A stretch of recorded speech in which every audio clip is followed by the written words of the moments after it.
যে রাজনীতি ইচ্ছা করবেন, আমিও যে রাজনীতি ইচ্ছা করবো, কিন্তু আমরা একসাথে আবার ইসমাইল ভাই দখল করার প্রস্তুতি নিতেছে, তারা কি দখল করতে পারবে?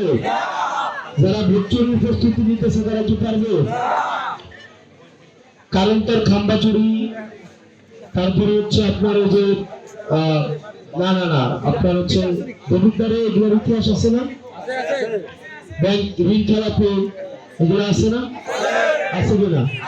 দবিদারে আছে তো এইসবের ইতিহাস আছে না?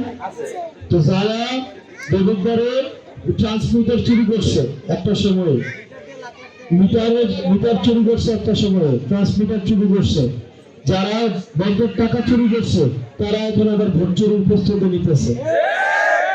নিতেছে না? আমরা কি ভোট চুরি হতে দিব? আমরা কি হতে দিব? আমরা কি ভোট চুরি হতে দিব? বরং আমার বিরুদ্ধেও যদি কেউ ভোট দেয়, সেই জন্য ভোটটা দিতে পারে, আমরা সেটার ব্যবস্থা ইনশাল্লাহ করবো। ঠিক কিনা? চুরি করে ভোট দিয়ে ক্ষমতা আসে কোনো লাভ আছে? হারাম দিয়ে শুরু করা কখনো ভালো কাজ করা যাবে? সেই জন্য আপনাদের কাছে অনুরোধ থাকবে, যারা দুর্নীতি করছে অতীতে, দেবিদ্বারের বিভিন্ন মামলা, মিটার মামলা, এই মামলা যে মামলায় তারা জড়িত ছিল, যারা ঋণ খেলাপিতে জড়িত ছিল, কারা ঋণ খেলাপিতে জড়িত, কারা দুর্নীতি করছে, এই বিষয়গুলো আপনারা জানেন এবং বুঝেন।